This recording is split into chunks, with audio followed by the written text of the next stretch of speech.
So let's start, everyone. Lecture 4, issue debenture.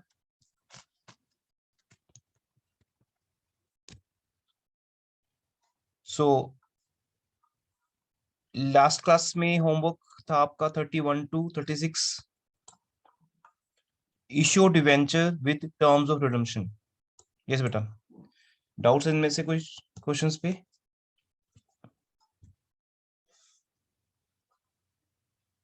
No sir. Done homework? Yes sir. हाँ जी, homework किसने किया है? Yes, sir. Done, sir. Done sir. Okay, others? Sir इसमें ना एक डाउट है. हम्म तो इसमें लिखा होता है ना कि हमें क्वेश्चन गिवन है, तो हम सर ऐसे मानेंगे कि वो लमसम अमाउंट है, बिकॉज इंस्टॉलमेंट में तो गिवन नहीं है. हाँ, अगर इंस्टॉलमेंट गिवन नहीं तो वो लमसम ही हो गया. और सर क्वेश्चन भी साइलेंट है, उसमें लिखा नहीं है कि एक टाइम में पूरी फुल अमाउंट आई है. नहीं, नहीं, अगर कुछ नहीं लिखा तो वो एक वन इंस्टॉलमेंट ही होगी ना. अगर इंस्टॉलमेंट गिवन नहीं है, इट मींस इंस्टॉलमेंट्स नहीं है यहाँ पर. Full money is payable with application, because okay sir. अगर आपके पास बाइफिकेशन होगी तभी तो आप करोगे ना.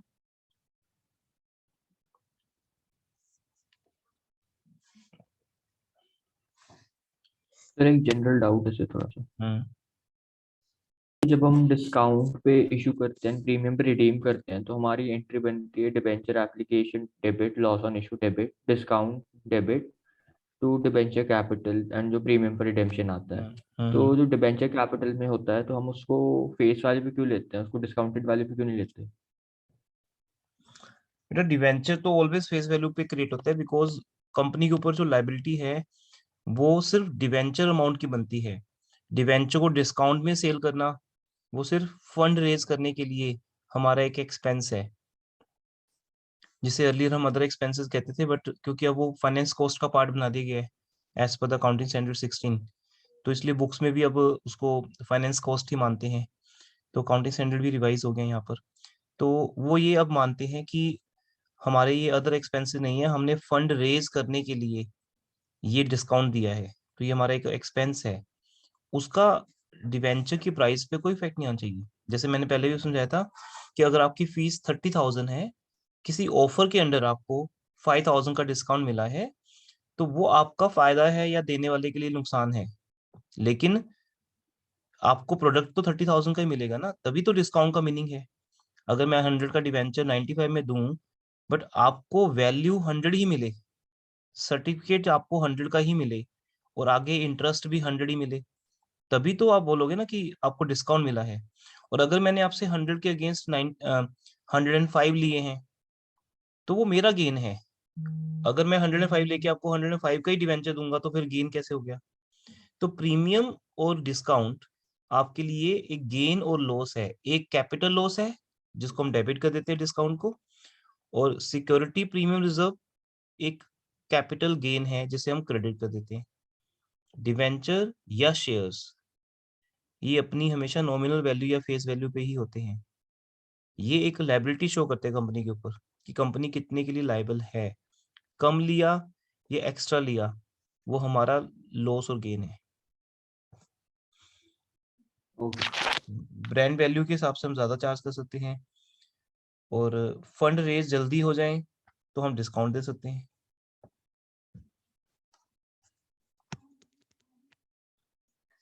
आगे चलो.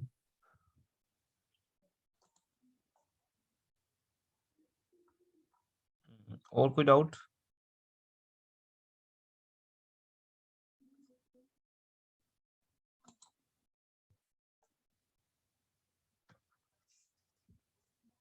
अब देखो, इन क्वेश्चंस में कुछ करना है हमें या नहीं, क्योंकि these are very easy questions. कल डिटेल में डिस्कशन हुई थी, बट क्वेश्चन हमने तो डिस्कस वो नहीं वाली किए. जो एंट्रीज है, 31st वाली जो एंट्रीज है उसमें उन्होंने मतलब हम मतलब दोनों एंट्री शो करेंगे ना, debenture application and allotment account को क्रेडिट करेंगे ना फर्स्ट वाली एंट्री में. हाँ, यहाँ दोनों आने चाहिए थे, यहाँ लिखा नहीं हुआ. So bank account debit to debenture application and allotment account. यहाँ टाइपिंग एरर है ये, सो यहाँ पे भी आ जाएगा, फिर हर जगह ही आएगा, ठीक है। क्योंकि यहाँ पे full amount is payable with application, क्योंकि यहाँ पे देखो लिखे ना कि 95 में इशू किया, रीपेबल एट 100, मतलब डिवेंचर तो 100 का ही है क्योंकि फेस वैल्यू 100 है। अब जैसे आप पूछ रहे हो सुखमन कि यहाँ इंस्टॉलमेंट गिवन ही नहीं है, तो फिर इट मीन्स एक साथ ही पेबल है, क्योंकि डिवेंचर एक लोन है, तो लोन तो हमें एक साथ ही मिलता है। ये तो एक थ्योरेटिकल बात है कि हम इसको इंस्टॉलमेंट्स में ले सकते हैं, क्योंकि ये भी एक तरह से इशू है।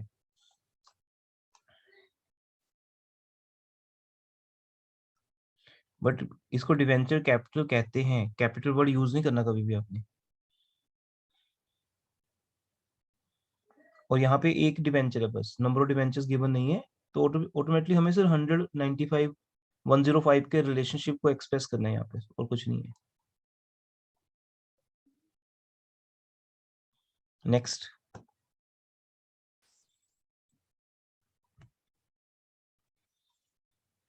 यस एवरीवन, 32 में कोई डाउट हो किसी का भी?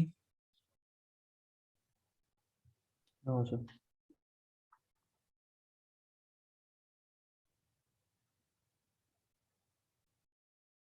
33,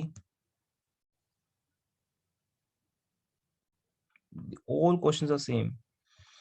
तो वो एक कंसेप्ट समझने में हमें टाइम लगता है, कल हमने 60 मिनट्स ऑलमोस्ट लगाए उस चीज पे, बट एक बार समझ आ गया तो सब क्वेश्चन सेम है।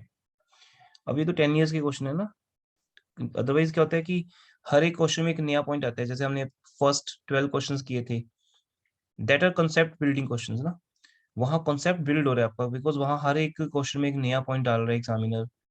यहाँ कुछ है ही नहीं ऐसा, अगर एक कॉन्सेप्ट समझ आ गया तो उसमें प्लस माइनस नहीं होता है कुछ भी। तो ये एक रीजन है बेटा कि बुक्स के पास क्वेश्चन ही नहीं है। 10 इयर्स के क्वेश्चन यूज किए गए हैं, जहां पे ऑथर 10 इयर्स के क्वेश्चन यूज करते हैं, इसका मीनिंग है कि वहां पर ज्यादा वैरायटी नहीं है आपके पास। तो फिर बेटर है कि हम 10 इयर्स के क्वेश्चन यूज कर लें, स्टूडेंट्स को एक ट्रेंड दिखाएं कि किस टाइप के क्वेश्चन आते हैं। तो कोई भी आएगा बेटा, चाहे एक क्वेश्चन आए सिंगल या 3 केसेस डाल दें, क्वेश्चन इसका बनेगा केसेस के साथ ही। अगर मुझे इस क्वेश्चन को 6 मार्क्स का करना है तो अभी 6 मार्क्स का हो गया, अभी 2012 में 6 मार्क्स का आया होगा, बिकॉज इसमें 3 केसेस हैं। तो इसलिए यहाँ फ्लेक्सिबिलिटी है, 4 मार्क्स में भी हो सकता है, 3 मार्क्स में भी कर सकते हैं हम इसको। तो पॉइंट्स वही हैं, 100 का इशू किया, प्रीमियम फिर इशू किया, सॉरी बस थोड़ा सा सिली मिस्टेक नहीं करनी। जब आपकी रीडिंग में थोड़ा सा गड़बड़ हो जाती है ना, हम रीडिंग करते हैं तो उस टाइम कुछ भी रीड कर लेते हैं, तो यहाँ क्लियरली रीडिंग करनी है। और आई नो आप सबको रीड करना तो आता है, वो तो कोई डाउट नहीं है कि हमें रीड नहीं करना आता। पॉइंट क्या होता है, अब ये मैं आपको एक मेमोरी टिप्स में से बता रहा हूँ। हमारे दिमाग में बैकएंड पे कुछ चलता रहता है। जब आपके दिमाग में बैकएंड पे कुछ चल रहा है ना, पीछे दिमाग में कुछ चल रहा है, जिसको हम बोलते हैं सबकॉन्शियस माइंड। तो सबकॉन्शियस माइंड में जब कुछ चलता है ना, वहां आपकी कंसंट्रेशन पुअर हो जाती है, क्योंकि आपकी कंसंट्रेशन का लिंक ही सबकॉन्शियस माइंड के साथ है। जो आपका ब्रेन लॉजिकली आप यूज करते हो किसी क्वेश्चन को सोल्व करने में, वो कंसंट्रेशन नहीं है। कंसंट्रेशन का मीनिंग आपका सबकॉन्शियस माइंड है, जो बिजी रहता है। और ऐसा बहुत से स्टूडेंट के साथ होता है जिसको हम एब्सेंट माइंडेडनेस कहते हैं। इसको हम मेमोरी की लैंग्वेज में, जब मैं कभी बात करता हूँ सेमिनार्स के अंदर स्टूडेंट से, या स्कूल टीचर्स भी मेरे से कई बार इसके बारे में बात करते हैं, तो सामने क्या आता है कि एब्सेंट माइंडेडनेस है कि एक बच्चा क्लास में बैठा है और टीचर को चौक उठा के, अब तो खैर चौक का ट्रेंड नहीं है, बट अभी भी कई स्कूल्स में तो चौक और बोर्ड ही है। तो टीचर कहते हैं कि सर हम चौक उठा के उसकी तरफ थ्रो करते हैं, उसको हिट करते हैं, तो चौक उसके फेस पे पड़ता है ना, तो एकदम से वापस आता है कि यस मैम क्या कह रहे हो आप। तो इसका मीनिंग उस बच्चे की कंसंट्रेशन बहुत ज्यादा है, बट वो अपनी उस कंसंट्रेशन को यूज कहाँ कर रहा है, वो क्लास में बैठ के कुछ सोच रहा है, थॉट प्रोसेस चल रही है उसके दिमाग में, कोई भी चल रही है, किसी भी घर की बात पे, पर्सनल बात पे, किसी फ्रेंड के साथ कोई डिस्कशन हो रही है थॉट प्रोसेस में, या किसी पे गुस्सा आ रहा है। तो वो जो कंसंट्रेशन है ना, वही है। तो ऐसा कभी होता नहीं कि किसी बच्चे की कंसंट्रेशन पुअर हो, ये पेरेंट्स कहते हैं कि सर इसकी कंसंट्रेशन बहुत पुअर है, क्योंकि कंसंट्रेशन तो भगवान ने आपको बाय डिफॉल्ट दी है, ये बाय बर्थ आपको मिलती है, ये आपको गॉड गिफ्ट होता है, सबके पास होती है। अब वो लगानी कहाँ है, इसकी अवेयरनेस हमें होनी चाहिए। तो जब आप एक क्वेश्चन रीड करते हो ना, अब मेरे साथ ऐसा कई बार होता है, सबके साथ होगा ना, क्योंकि हम एज ए टीचर कुछ चीजों को लाइट लेते हैं, लीनियर लेते हैं कि ठीक है ये तो पता ही, हमें इतने साल का एक्सपीरियंस हो गया। रीड करते हैं और रीड करते करते हम साथ में कुछ और भी सोच रहे हैं, मोबाइल भी चेक कर रहे हैं, मैसेज भी आ रहा है, फोन कॉल भी आ रही है, कोई बात दिमाग में आ रही है, तो वहीं पे गलती हो जाती है। फिर स्टूडेंट करेक्ट करता है कि नहीं सर आपने रॉन्ग रीड कर लिया, अमाउंट तो ये वाली है, या ये 15% SPR है, ये प्रीमियम रिडम्पशन नहीं है ना। देखो अगर 21 ईयर्स के बाद मैं मिस्टेक कर सकता हूँ, तो आपको तो पहला साल ही है। मीन्स ये इस चीज का लिंक एक्सपीरियंस के साथ नहीं है। आप 100 क्वेश्चन सोल्व करके भी चले जाओ तो भी एग्जाम में मिस्टेक होनी ही होनी है, क्योंकि इसका लिंक एक्सपीरियंस के साथ बिल्कुल भी नहीं है। इसका लिंक है ऑन द स्पॉट आप क्वेश्चन कैसे रीड करते हो। तो जब आप क्वेश्चन रीड करते हो ना बेटा, ये सबसे जरूरी है कि आप उस क्वेश्चन के बारे में सोच रहे हो। अब ये तो हो गया लेक्चर कि सर पता है हमें इन सब बातों का, बहुत से लोगों ने आपको पहले भी बात की होगी आपसे, बट इसका सोल्यूशन क्या है? क्योंकि ये तो प्रॉब्लम की बात होगी कि कंसंट्रेशन लैक है या कहीं और है। अब इसका सोल्यूशन क्या है? तो जब मैं मेमोरी वर्कशॉप लेता हूँ, तो वहां पे हमारा एक चैप्टर आता है कंसंट्रेशन, तो वहां हम इसका सोल्यूशन बताते हैं। तो वो पूरा 1-1.5 घंटे की प्रोसेस है, अभी तो खैर टाइम नहीं है। तो मैं आपको एक टिप दे रहा हूँ कि जब आप क्वेश्चन रीड करते हो, you have to think only about that question. जब आप उस क्वेश्चन के बारे में सोच, क्योंकि हमारी जो कंसंट्रेशन है वो थॉट प्रोसेस से अटैच्ड है, उससे लिंक्ड है। तो जहां आपकी थॉट प्रोसेस होगी वहीं पे आप हो। फिजिकली आप कहाँ हो, आपकी बॉडी कहाँ है, वो फर्क नहीं पड़ता है। ये सारी गेम दिमाग की है बेटा। हाँ अगर रिक्शा चलानी हो तो वो बॉडी की बात है ना, तो रिक्शा चलाने के लिए तो दिमाग नहीं चाहिए, ठीक है, हमारी एक सॉलिड बॉडी चाहिए। तो हमें तो रिक्शा नहीं चलानी, हम एजुकेशन सेक्टर के अंदर रिक्शा चलाने के लिए थोड़ी बने हैं। हमें तो दिमाग चलाना है, उस दिमाग से आपको इंटरव्यूज क्लियर करनी है, आगे जाके करियर बनाना है अपना। तो हर जगह पे बेटा इस दिमाग की जरूरत है। तो इस दिमाग को कहाँ लगाना है, वो इस बात पे डिपेंड है आपकी थॉट प्रोसेस क्या कहती है। तो मुझे 1-2 व्हाट्सएप मिले थे तो मैंने उसका आंसर दे दिया। तो किस स्टूडेंट की क्या प्रॉब्लम है, ये नेम तो हम नहीं लेते क्लास में, बट मैंने आपको कहा था मैं थोड़ा सी बात करूंगा इसके ऊपर। तो थॉट प्रोसेस जो है ना बेटा, वो आपकी कहाँ है। तो अब सपोज मैं इस क्वेश्चन को रीड करके दिखा रहा हूँ आपको, बाकी तो फिर मेमोरी वर्कशॉप्स के अंदर हम टाइम इस चीज के ऊपर लगाते हैं, बट अभी सिर्फ 2 मिनट में बता रहा हूँ वो चीज में। देखो अब यहाँ आपको अपने आप से बात करनी है, यू डिस्कस विद योरसेल्फ कि 28,000 रुपीज है। अब देखो मैं अपने आप से बात कर रहा हूँ, जब मैं बात कर रहा हूँ तो मेरी थॉट प्रोसेस किससे चल रही है, खुद से, क्वेश्चन के साथ, बीच में कोई बात नहीं आ रही। अब बीच में एकदम से किसी टीचर ने किसी स्टूडेंट को चीटिंग करते हुए पकड़ लिया है ना, वो उसको डांट रहा है, आप उसकी तरफ देख रहे हो, बीच में कोई चेक करने आ गया रोल नंबर आपका, या कुछ साइन करवाने आ गया आपके फॉर्म पे। ये डिस्ट्रक्शन जो होती है ना, ये आपकी जो डिस्टर्ब करती है आपको, ये सीधी मिस्टेक्स का रीजन बनता है। तो बाहर से या अंदर से, बाहर की तो चलो 1-2 बार होते हैं डिस्टर्बेंस एग्जाम में, जो अंदर से डिस्टर्ब रहते हो आप पूरा 3 घंटे, वो सबसे बड़ा रीजन होता है। तो उस सब का एक ही सोल्यूशन है, क्वेश्चन को रीड करते हुए क्वेश्चन के साथ अपने आप को रिलेट करो, अपने आप को अटैच करो। कैसे? देखो, इंग्लिश मत रीड करो। मैंने हमेशा कहा कि when you are student of accounts, तो आप इंग्लिश नहीं पढ़ रहे हैं कभी भी, ये हिंदी में भी हो सकती है अकाउंट्स। आप यहाँ पे मीनिंग निकालो कि अच्छा कंपनी ने डिवेंचर इशू किए हैं ₹28,000, मीन्स सर ने कहा था ये नंबर्स नहीं है, ये रुपीस है। 10% को इग्नोर करने क्योंकि रेट ऑफ इंटरेस्ट है, एक फेस वैल्यू 100 रुपीज है, issued at premium of 15%। Okay, तो ये SPR हो गया। अब ये, जबकि आपको पता है ना ये SPR है, एक होता है नॉर्मल रीडिंग, आज की डेट में हर स्टूडेंट ऐसे पढ़ता है, issue 28,000 rupees, 10% debenture ₹100 each, issued at a premium of 15%, और शुरू कर देता है। ये बेटर नहीं है, क्योंकि यहाँ चांस है कि कोई भी तरह का थॉट आपके साथ अटैच हो सकता है इस टाइम, कैसा भी आ सकता है, मतलब वो डिस्टर्ब करके जाएगा आपको, सिली मिस्टेक करवा देगा आपकी। बट अगर आप इस क्वेश्चन को रिलेट करके पढ़ रहे हो, अपने आप से बात कर रहे हो, है ना, उसी को बोलते हैं कंसंट्रेशन। तो उसका सोल्यूशन क्या यही है कि मैं उस क्वेश्चन के साथ अपने आप को रिलेट करूं। रिलेट करोगे तो थॉट प्रोसेस स्टार्ट हो जाएगी, थॉट प्रोसेस स्टार्ट होगी तो सबकॉन्शियस माइंड भी आपके साथ होगा और कंसंट्रेशन 100% होगी। मिस्टेक का बेटा चांस ही नहीं है। अगर कॉन्सेप्ट आता हो, कॉन्सेप्ट तो आपको आता ही है ना, हर टीचर आपको इतना सिखाता है, पूरा साल लगा रहता है, तो कॉन्सेप्ट नहीं सिखाया तो और क्या सिखाया। कॉन्सेप्ट तो आपको आता होता है, वहां जाके जो मिस्टेक्स होती हैं वो सिली मिस्टेक्स ही होती हैं मोस्टली। कॉन्सेप्ट नहीं आता, क्वेश्चन बाहर से आ गया, उसको छोड़ दिया, उसका कोई दुख नहीं है, कोई दिक्कत नहीं थी। मुझे 5 मार्क्स का क्वेश्चन आता ही नहीं था, मैंने छोड़ दिया, उस चीज का कोई दुख ही नहीं, क्योंकि वो आता ही नहीं था, मैंने पढ़ा ही नहीं था, वट एवर, या करवाया नहीं था टीचर ने, उसका दुख नहीं होता है। दुख उसका होता है कि जो आता था फिर भी मेरे से मिस्टेक होगी। तो 28,000 रुपीज है और ये डिवेंचर प्रीमियम पे इशू हुआ है, तो ये एसपीआर है। रिडीम किस पे हो रहा है? At par. जब आप ये बात अपने आप को समझा रहे हो, तो थॉट प्रोसेस का मतलब जब आप अपने आप से बात कर रहे हो, जब भी आप अपने आप से बात करते हो आपकी कंसंट्रेशन 100% होती है। आपको पेरेंट्स ने डांट दिया, आप रूम में जाके बैठ जाते हो, तो खुद से तो बात करते हो उस टाइम कि मेरी इतनी बड़ी मिस्टेक थोड़ी थी, मेरे को डांट दिया, ऐसे ही बोल दिया, है ना, इनकी भी तो मिस्टेक है, ऐसा भी तो ये करते हैं, लाइक दैट, मतलब कुछ भी, या किसी फ्रेंड से झगड़ा हो गया। जब आप अपने आप से बात कर रहे होते हो, आपकी कंसंट्रेशन 100% होती है, वो सारी बातें आपके दिमाग में रिकॉर्ड हो रही हैं, इमीडिएटली रिकॉर्ड हो रही हैं। उन्हें आप नोट्स नहीं बनाते कि मैं लिख लूं कि मुझे बाद में याद रहेगा नहीं रहेगा कि फ्रेंड ने क्या कहा था और मैंने उसका रिवर्ट ये दिया था, फिर उसने मेरे को ऐसा कमेंट दिया।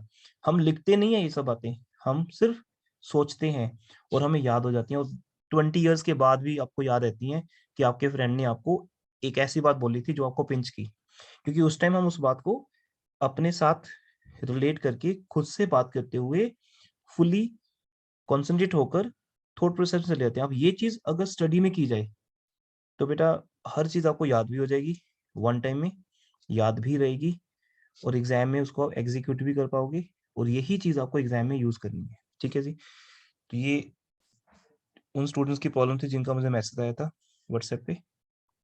कोई भी हो सकते हैं, वो आपके बैच में से या ऑनलाइन स्टूडेंट्स हो सकते हैं। तो थ्रू आउट द इंडिया बेटा कोई भी स्टूडेंट है, प्रॉब्लम सबकी कॉमन है, कंसेप्ट आते हुए भी मार्क्स नहीं आते। तो ये इसका एक छोटा सा सोल्यूशन बताया, इसको एग्जीक्यूट करो, क्वेश्चन को रीड करो अपने साथ रिलेट करते हुए।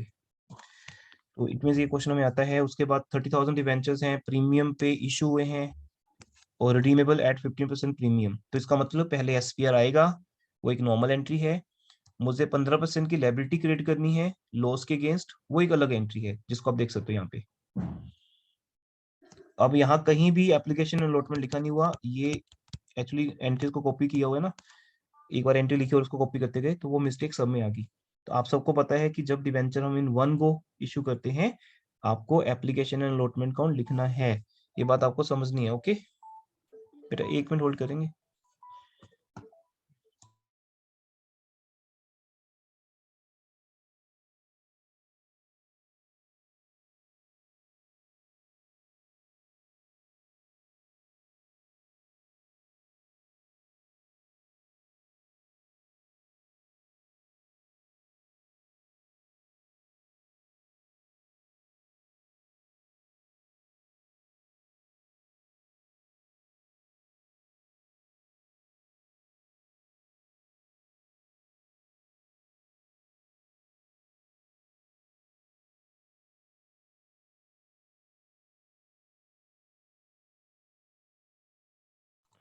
यस बेटा।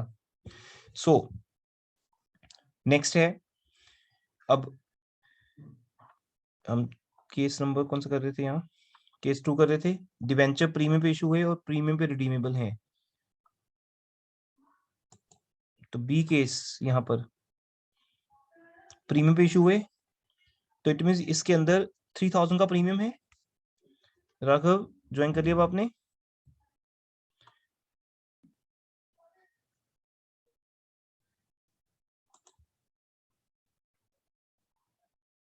Raghav, is it you? Deepanshu Gupta?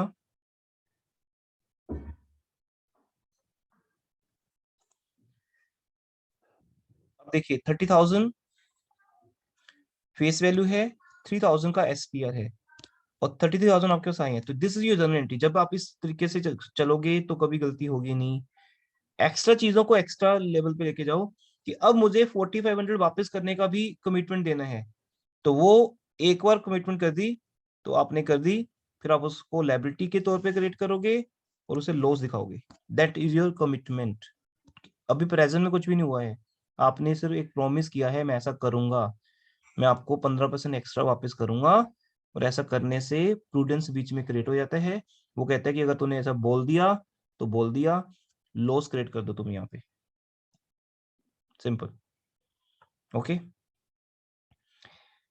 फिर थर्ड केस है जहां पर डिवेंचर पार पे इशू हो रहे हैं और प्रीमियम पे रिडीम हो रहे हैं, तो यहाँ आपका सिंपल लॉस है जो आपने कमिटमेंट की है। अदरवाइज पहला आपको ये मैच करना है 80,000 के against 80,000। Then 35th question same है, आई थिंक डाउट किसी का नहीं है। एक गो थ्रू कर रहा हूँ मैं आपके सामने से क्वेश्चंस। ओके जी, यहाँ पे 36 हमने ऑलमोस्ट करवाई दिया था आपको। Still and doubt? ये जैसे 4 मार्क्स में बहुत बढ़िया क्वेश्चन है, No. आपको आ जाएगा एग्जाम में,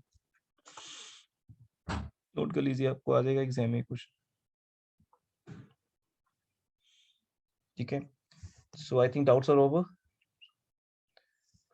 डाउट्स थे भी नहीं आज कुछ, सो वो टाइम हमने यूटिलाइज कर लिया कुछ और बात करने में। सो स्टार्ट कर रहे हैं न्यू टॉपिक। लिखिए बेटा टॉपिक का नेम, डिवेंचर इंटरेस्ट।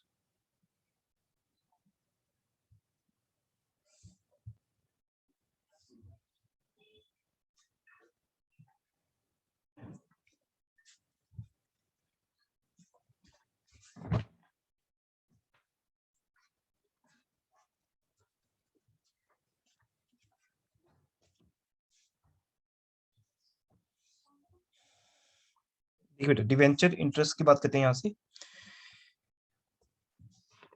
इसमें कुछ है नहीं ज्यादा समझाने को, कोई थीम नहीं है, मैं डायरेक्टली क्वेश्चन स्टार्ट कर रहा हूँ। 37 क्वेश्चन रीड करें एवरीवन। साउंड आ रही है सबके पास everyone? Yes, sir. Yes, sir. So Agam limited issued 40,000। देखो अब जो मैंने आपको बात समझाई है उसको यूज करोगे बेटा, और लाइफ के हर मोमेंट पे उसको यूज करो आप। मैंने इसको बहुत यूज किया है और यूज करके मैंने रिकॉर्ड्स बनाए हैं, मिरेकल्स किए हैं। मतलब अभी तो मैंने बात की नहीं आपके साथ कभी मेमोरी वर्कशॉप के बारे में, वहां पे हमने बहुत सी सब चीजें याद की हैं जो नॉर्मली किसी के लिए याद करना इम्पॉसिबल है। अगम लिमिटेड इश्यूड 40,000, ये नंबर्स हैं। 9% डिवेंचर, ₹100 ईच, तो आपके लिए फेस वैल्यू इंपॉर्टेंट होती है। और ये नंबर्स है या रुपीज है, ये इंपॉर्टेंट होता है। अपने आप से बात करते हुए इस क्वेश्चन को रीड करना है, फिर मतलब ही नहीं बेटा कोई और चीज बीच में आ जाए आपकी। और 10% डिस्काउंट पे इशू हो रहे हैं, तो 40,000 इंटू 100 दैट इज कॉल्ड 40 के पीछे 5 zeros। अब ऐसे भी हमें अपने आप से बात करनी है। अब आप यही मिस्टेक कर जाते हो, वहां 40 लाख को 4 लाख लिख देते हो या वाइस वर्सा। ये बड़ी कॉमन मिस्टेक है स्टूडेंट्स की। तो इसमें से ये थोड़ी कि आपको पता नहीं है कि कितनी जीरोस आएंगी। अपने आप से बात करते हुए इसको लिखो कि 40 के पीछे 5 zeros आएंगी, तो ठीक है, जितना मर्जी बन जाए वो, हमें कोई मतलब नहीं। वो 40 लाख है कि 40 करोड़ है वो इंपॉर्टेंट नहीं है, बस ये है कि ये फिगर है 40 पीछे 5 zeros। और 10% डिस्काउंट पे रिडीमेबल है, सॉरी 10% डिस्काउंट पे इशू है, रिडीमेबल है 10% प्रीमियम, तो सेम वही बात। 10% का मीनिंग 4 लाख, तो 4 लाख डिस्काउंट है और सेम 4 लाख ही हमारा प्रीमियम ऑन रिडम्पशन है। एसपीआर नहीं है, प्रीमियम ऑन रिडम्पशन है। तो ये बात तो होगी पुरानी, बट हर क्वेश्चन में वो डालते जाएंगे। दैट्स वाई जो कल का टॉपिक था ये मोस्ट इंपॉर्टेंट टॉपिक माना जाता है इस चैप्टर का, कि क्योंकि वो बात इश्यू से रिलेटेड है विद टर्म्स ऑफ रिडम्पशन। तो अगर मैं कोई भी केस लूं, मैं किसी भी केस में ये चीज डाल सकता हूँ। डिवेंचर इंटरेस्ट का टॉपिक आज स्टार्ट हो रहा है, बट उसमें पहली बात तो ये आएगी ना, क्योंकि जब आप डिवेंचर इशू करोगे उसके बाद ही तो इंटरेस्ट पे करोगे, उसके बाद ही तो आप राइट ऑफ करोगे डिस्काउंट को। तो किसी भी टॉपिक में जाओगे ना, ये पॉइंट तो मिलेगा। अब नेक्स्ट टॉपिक जो स्टार्ट होगा रिटर्न ऑफ वाला, उसमें भी पहले ये वाला पॉइंट होगा कि आपको पहले लॉस होगा। तो डिवेंचर इंटरेस्ट टॉपिक जहां यहां से जब हम स्टार्ट करते हैं, तो भी पहला पॉइंट वही रहेगा कि जब डिवेंचर आपने इशू किए थे तो उस टाइम का सीन क्या था, उस टाइम की टर्म्स क्या थी, राइट? तो यहाँ 40 लाख के डिवेंचर्स आप 4 लाख के डिस्काउंट पे इशू कर रहे हो और 4 लाख रुपीज का प्रॉमिस कर रहे हो, तो पहले तो वो एंट्रीज आपको आनी चाहिए, वो तो आती है हमें। अब क्वेश्चन यहाँ पे क्या है प्रेजेंटेशन वाइज, कि क्या सर मुझे वो एंट्रीज करनी है पास? क्वेश्चन रीड करो, क्वेश्चन में क्या लिखा है? अगर लिखा है जनरलाइज द ट्रांजैक्शंस या प्रिपेयर जर्नल, तो सारा करना पड़ेगा, एवरीथिंग जो बात वहां पे बोली जा रही है आपको वो एंट्री में कन्वर्ट करनी पड़ेगी। बट यहाँ पर क्या क्या लिखा है? अब गिव जर्नल, आज क्या लिखा है? Give journal relating to debenture interest. Yes.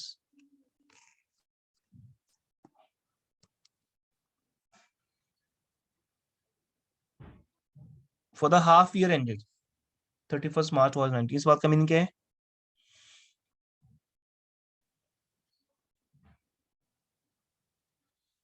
gives an entries बेटा relating to debenture interest for the half year ended, इसका मीनिंग आपको जो पहला हाफ ईयर का एंड आएगा उसकी एंट्रीज करके दिखानी है।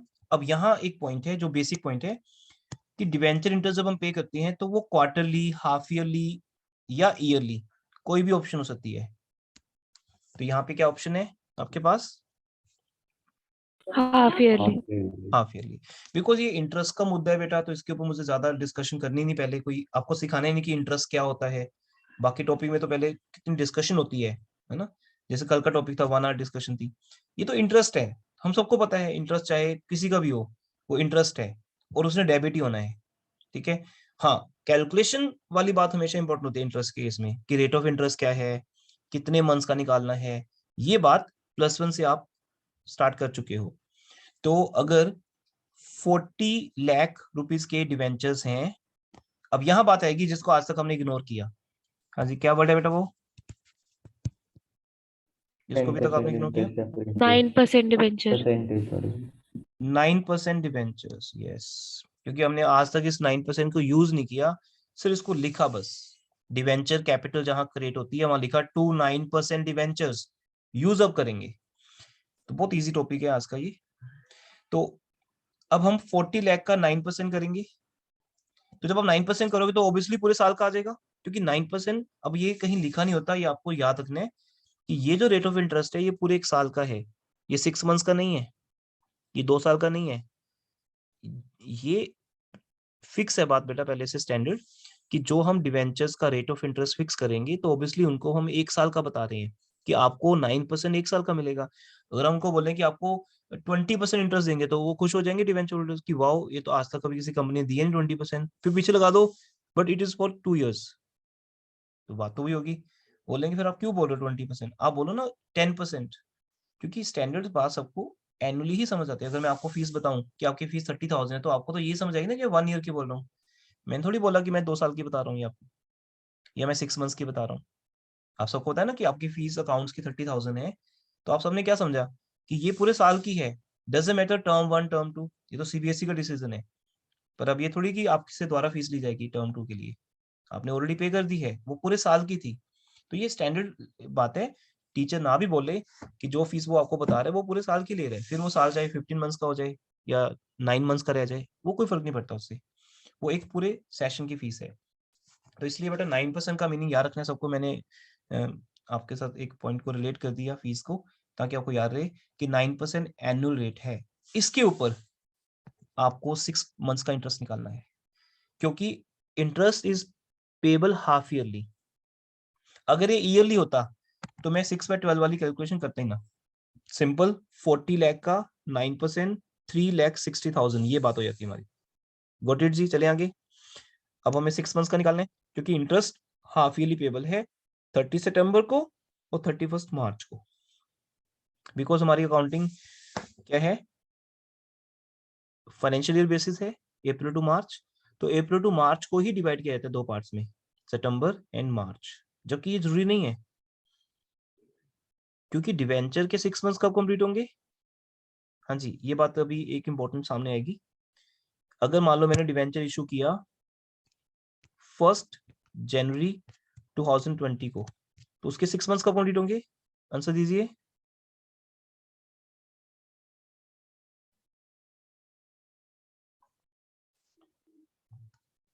First June.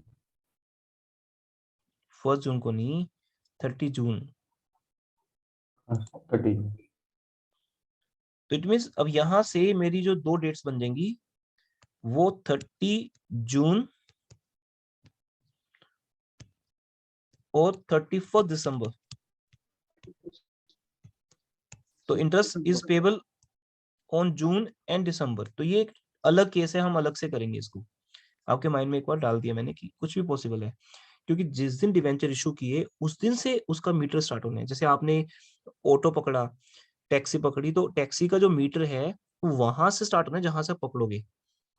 It doesn't matter कि टैक्सी ड्राइवर का स्टैंडर्ड क्या है कि वो कहां से कहां तक जाता है, आप तो जहां से बैठे हो वहीं से शुरू होगा ना मीटर।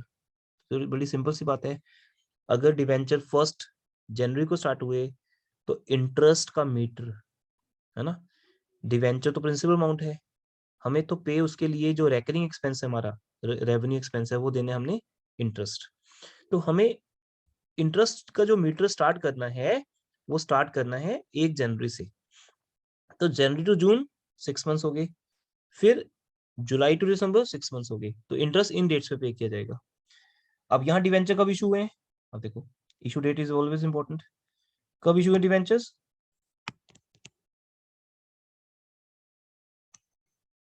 First April. 1 अप्रैल। तो बाय चांस की बात है ये, ऐसा हर बार हो कोई जरूरी नहीं है, क्योंकि लिखा नहीं होगा हमेशा 1 अप्रैल को इशू करनी है। वो 1 मई को भी इशू हो सकते हैं, वो 15 मई को भी हो सकते हैं, 31 मई को हो सकते हैं। बीच के डेट्स नहीं आएंगी क्योंकि आपके पास कैलकुलेटर नहीं है, तो वो सिर्फ आपको बिगिनिंग, एंड और मिड ही दे सकता है ना। वो बाइंडिंग है टीचर के ऊपर जो वो क्वेश्चन बनाएगा। तो मोस्टली 1 डेट होती है, तो लेकिन वो 1 कोई भी हो सकती है। ठीक है, तो अभी तो दिमाग यूज करने की जरूरत नहीं, क्योंकि अप्रैल टू मार्च फाइनेंशियल ईयर है, और अप्रैल टू मार्च ही इंटरेस्ट का जो है वो एक ट्रेवलिंग पीरियड है। April to September 6 months, October to March 6 months. तो यहाँ बात क्योंकि सिर्फ कैलकुलेशन की रह जाएगी, जन एंटी वाइज बहुत इजी लगेगा आपको। चेक करते हैं यहाँ पे एंट्रीज।